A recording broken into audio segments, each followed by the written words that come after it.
Assalamualaikum warahmatullahi wabarakatuh. Perkenalkan, nama saya Dias Parbana, peserta PKDP 2026. Insyaallah hari ini kita akan membuat video pembelajaran Mata kuliah Masail Fikih Prodi PAI STIT Al-Azami Cianjur. Selamat menyaksikan. Assalamualaikum warahmatullahi wabarakatuh. Waalaikumsalam warahmatullahi wabarakatuh. Selamat sore. Apa kabarnya semuanya? Alhamdulillah, luar biasa. Tetap semangat, Allahu Akbar. Baik, para mahasiswa semua, hari ini kita masuk ke mata kuliah Masail Fikih di pertemuan ke berapa? 14. Pertemuan 14 ya. Sesuai dengan RPS yang sudah sama-sama kita bahas di pertemuan awal untuk mata kuliah Masail Fikih di pertemuan ke-14 ini akan mereview kembali materi tentang fintech ya, finansial teknologi. Oke, sebelumnya saya akan absen terlebih dahulu ya teman-teman semua. Yang disebut namanya mohon untuk bilang hadir ya. Baik teman-teman, mahasiswa, anak-anakku semua, kita absen dulu ya. Yang disebutkan namanya tolong jawab hadir. Muhammad Abdullah, Jaka, Denda, Fahmi, Mutiara. Oke, baik teman-teman, seperti yang sudah saya jelaskan tadi ya, bahwa fintech ini, jual beli online ini harus sama-sama menjadi perhatian kita bersama ya, karena begitu pentingnya hukum Islam memahami atau memberikan sikap terhadap fintech atau jual beli online ya diantaranya. Saya minta nih 1-2 mahasiswa untuk ke depan ya, untuk kita diskusi ya, karena ini forum akademik. Nah, kita perlu sharing bagaimana pandangan mahasiswa yang ditemukan di keseharian di masyarakat. Saya minta Kak Mutiara dan Kak Fahmi yang untuk maju ke depan. Kita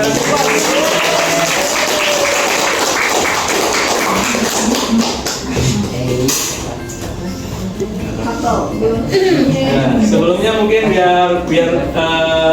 biar nanti pemirsa kenal juga ya nih. Kamu Mutiara dari mana? Orang Cibeber. Orang Cibeber ya, orang Cibeber, Kabupaten Cianjur ya. Ya. Oke. Kalau Kak Fahmi? Saya dari Sukabumi, Pak. Dari Sukabumi, kecamatan mana? Kecamatan Kebon Pedas, Pak. Kebon Pedas ya. Kebon Pedas itu Sukaraja apa?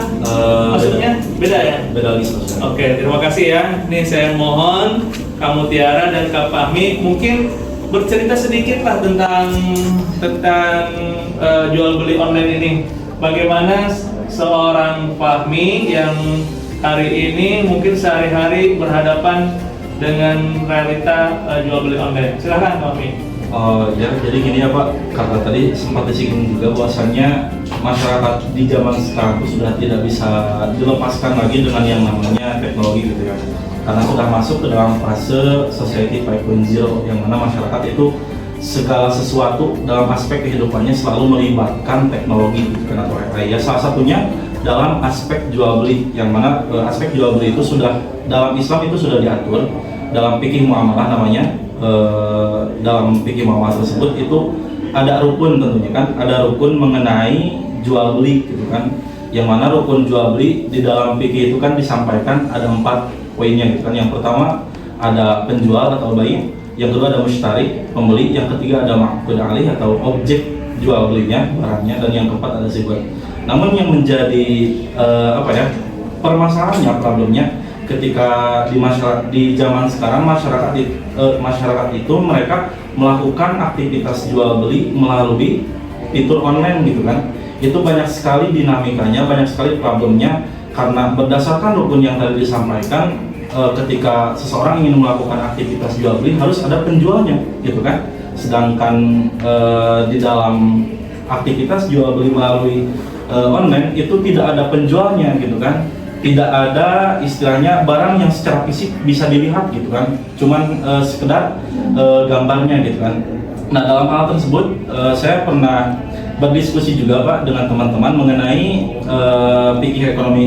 fikih kontemporer ini, mengenai financial teknologi ini, yaitu ketika seseorang melakukan aktivitas jual beli, lalu seorang tersebut itu tidak bisa melakukan sigot secara fisik, gitu Pak, melakukan sigot secara fisik dan tidak bisa melihat barangnya secara langsung. Nah, di dalam kaidah fikih itu disampaikan yang bunyinya itu kalau tidak salah, al-ibaratu fil uqudi lil maqasidi wal ma'ani wa la li al-fadi wal mabani.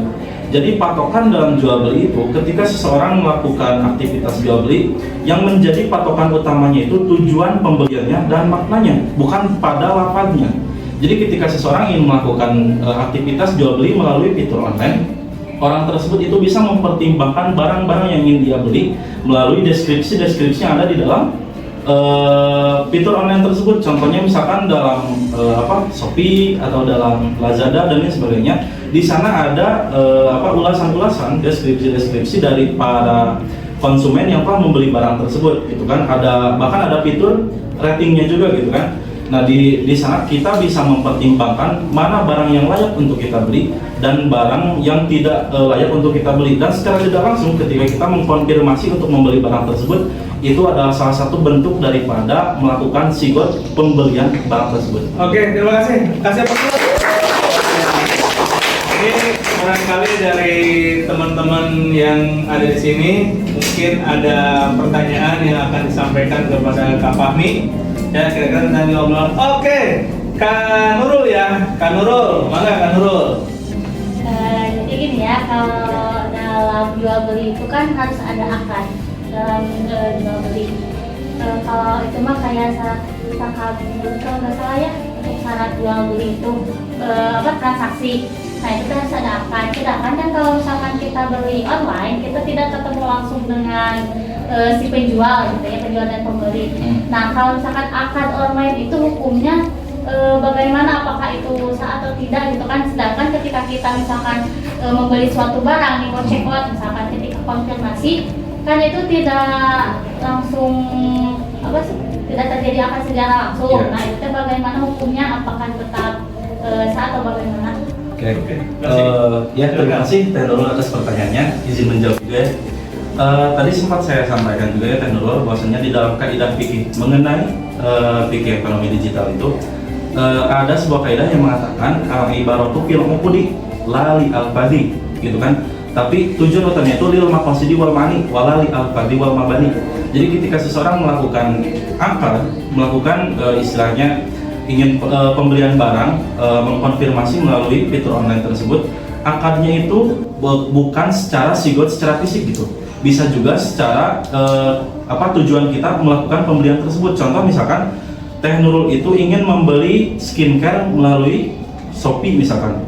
Nah, karena kita tidak bisa bertatap muka langsung dengan orang yang memiliki produk tersebut, nah kita bisa melihat ulasan-ulasan yang ada di dalam fitur Shopee tersebut, deskripsinya, komentarnya, dan ratingnya misalkan. Nah, ketika kita sudah melihat barang tersebut, melihat ulasan, deskripsi, dan ratingnya, lalu kita men-check out barang tersebut dan membelinya.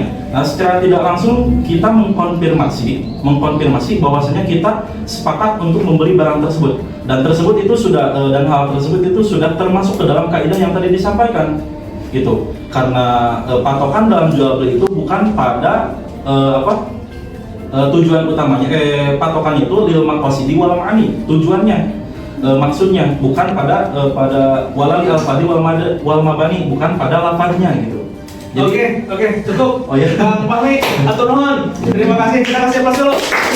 Silakan kembali ke Pak Mutiara ya, dari review yang tadi tentang fintech dan jual beli online.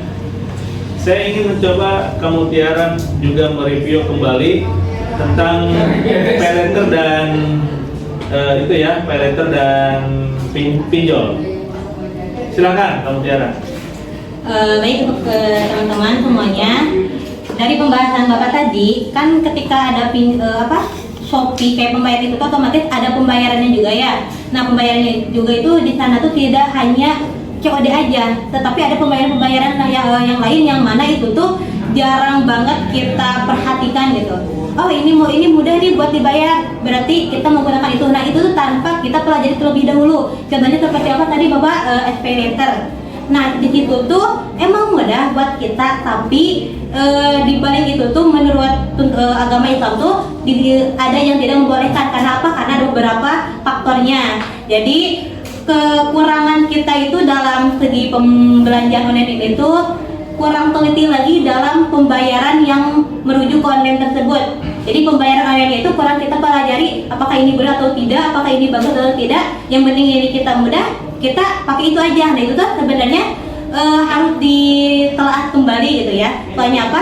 Ada beberapa faktor yang tidak membolehkan hal tersebut gitu. Sama halnya dengan pinjol. Pinjol itu kan pinjaman online. Yang mana pinjaman online tersebut di dalamnya itu ada ribanya. Nah kan otomatis hal-hal yang bersangkutan dengan riba itu gak boleh ya. Mau itu online ataupun enggak juga. Ketika ada sesuatu yang berhubungan dengan riba, itu tuh tidak bolehkan oleh agama Islam. Maka itu ketika di pinjol tersebut ada riba, maka itu jadi gak boleh melakukan pinjol tersebut. Oke, terima kasih teman-teman. Ada yang mau bertanya? Oh, silakan, mantap, Bu Neng. Ayo bertanya. Assalamualaikum warahmatullahi wabarakatuh.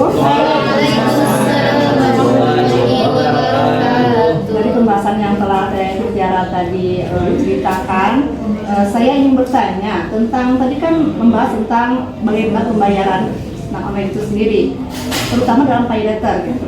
Nah, ini bagaimana hukum penggunaan pay letter itu sendiri di zaman sekarang yang sering terjadi.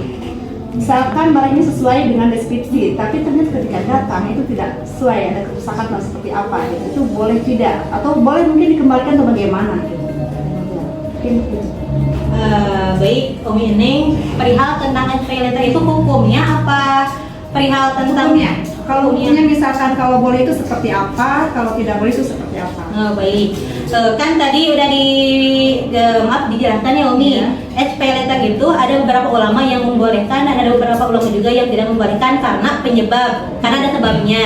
Nah, kenapa sebagian ulama tidak membolehkan? Karena di dalamnya ada unsur ribanya tadi. Kan hal-hal yang bersangkutan dengan riba itu jadi gak boleh ya. Nah, dikarenakan SP letter ini ada ribanya, nah maka itu jadi gak boleh. Kecuali SP letternya nggak ada ribanya, berarti itu boleh. Jadi intinya kita dilihat dari, oh di dalamnya ada riba apa enggaknya. Nah, kalau SP letter tersebut digunakannya ada ribanya, berarti itu jadi gak boleh. Berarti kalau riba itu kan ada yang sesuatu yang dirugikan ya. Nah, kalau ternyata barang itu tidak sesuai dengan deskripsi, ada kerusakan, itu boleh dikembalikan ke bagaimana? Tidak sesuai dengan misalkan harusnya sudah berbuah gitu, Ya. saya bibit harus sudah berbuah, ternyata tidak, bahkan rontok gitu, daunnya itu sudah rusak, gimana tuh Teh? Nah, menurut jika hal tersebut terjadi, kan itu suka ada pengembalian barang ya Umi. Nah, jika emang tidak sesuai dengan apa yang kita inginkan, tidak sesuai dengan deskripsi, nah lebih baik kita kembalikan kembali karena itu kan ada ke pengembalian ulang, kayak apa? Bisa dikembalikan lagi kalau emang tidak sesuai dengan deskripsi gitu. Nah, mungkin untuk kasus tersebut itu bisa dikembalikan lagi sesuai yang ada di ketentuan yang Shopee tersebut gitu. Kalau misalkan dari Oke, terima kasih. Kita kasih plus. Silakan kembali ke tempat. Baik teman-teman semua, ya pembahasan tentang fintech ini sungguh sangat menarik. Ini adalah kondisi-kondisi yang sekarang kita hadapi semua. Betul nggak? Betul. Ya. Artinya kita harus lebih menguasai. Karena tadi dalam prolog saya sampaikan bahwa kita nanti akan menjadi penerang-penerang umat di masyarakat. Maka kita harus sedikit banyak paham dan tahu kondisi seperti ini. Ya, penutup dari saya, teman-teman harus banyak menggali lagi tentang ilmu ini dan ada tugas nih buat teman-teman sebagai tugas mandiri, tugas individu. Nanti saya akan share materi-materi tentang finansial teknologi ini. Tolong teman-teman kaji dan teliti ya menggunakan metode yang teman-teman kuasai, mau PBL mau PJBL mau apa saja, tapi dirangkum atau ditulis dalam artikel ya, yang nanti insya Allah kita submit bersama di jurnal. Paham teman-teman? Paham. Jadi tugas akhirnya nanti kita membuat jurnal ya. Boleh nanti ada yang bertiga, berempat boleh. Ya, ada yang mungkin sendiri juga bagus, nanti boleh ya. Sekian dari saya, kita tutup dengan hamdalah.